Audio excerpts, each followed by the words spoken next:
Surtout que ma vision de la vie après la mort ne ressemble pas à... Enfin, n'est pas compatible avec l'idée de fantôme, en fait. Pour moi, quand on meurt, on finit d'exister, point. Il n'y a même pas de réincarnation, il n'y a même pas de vie après la mort, c'est juste la fin, c'est tout. C'est assez pessimiste, je vous cache pas, mais j'ai quand même beaucoup réfléchi à la question, en fait. Disons que c'est un petit peu plus compliqué que ça. En fait, techniquement, j'ai plutôt tendance à penser que c'est pas genre la fin de la vie, c'est qu'en fait, il y a tout qui serait vivant. C'est long à expliquer, c'est pas forcément facile à comprendre, et puis c'est tellement aussi bizarre que c'est difficile de convaincre qui que ce soit. Mais dans l'idée, il y aurait tout qui serait vivant à leur échelle en fait. Genre un caillou, c'est vivant, mais deux cailloux, c'est pas le même genre de vie. Un peu comme si chacun de nos organes était vivant à leur façon, nos cellules aussi, et qu'en fait notre tout est aussi vivant. Et que nous, en termes de pensée, nous on est le tout. Mais que chacune de nos cellules aussi pense à l'échelle de l'individu et, enfin de l'individualisme. En tout cas, c'est à ça que ça ressemble quand on le regarde dans un microscope. Et ça a le mérite au moins de répondre à la question de qu'est-ce qui est vivant, enfin qu'est-ce que la vie et qu'est-ce qui ne l'est pas, de façon certaine. Si on part du principe que tout est vivant, la question n'a pas de sens. Surtout qu'en fait, j'ai envie de dire que la Terre, la planète Terre, elle est si complexe que c'est bizarre de dire qu'elle serait pas vivante, parce qu'elle est aussi complexe qu'un corps humain ne peut l'être, tu vois. Et que nous, chacun des trucs serait des cellules. Les fleuves peuvent ressembler à, à un système enfin, pour le sang, enfin, voilà, enfin, le climat, les fleuves, la sédimentation, enfin il y a des tonnes de trucs qui m'ont l'air vachement compliqués et qui ressemblent comme un mécanisme qui fait que la Terre est ce qu'elle est et qu'elle est intrinsèquement vivante.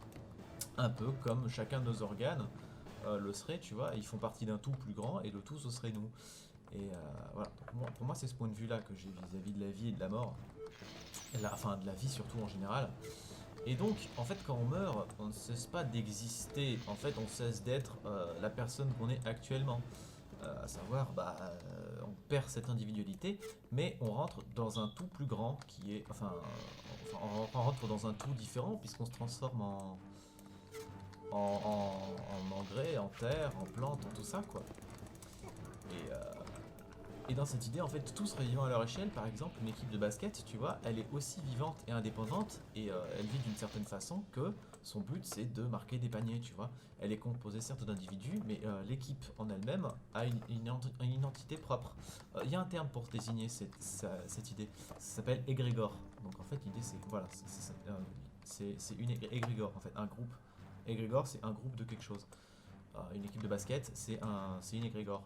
Un individu, c'est une égrégore d'organes aussi. Enfin, voilà, tout ne serait que égrégore. Et voilà. Et donc, pour moi, la vie n'a pas de sens puisque tout est vivant à leur échelle et donc la mort n'a pas vraiment de sens non plus à ce stade. C'est juste qu'on passe d'un état à un autre. Radicalement différent. Ce que je veux dire, c'est que évidemment tout le monde sait que les plantes sont vivantes, parce qu'aujourd'hui on arrive à un stade où on en est certain et on se pose même plus la question. Pourtant, qui peut savoir comment pense une plante? C'est très très très différent de la façon de penser d'un être humain. Et donc je pense que les cailloux aussi pensent à leur façon, tu vois. Et c'est pas parce que tu le casses en deux que tu vas nécessairement le tuer. Parce que ça, ce serait une façon très humaine de penser, tu vois. Enfin voilà.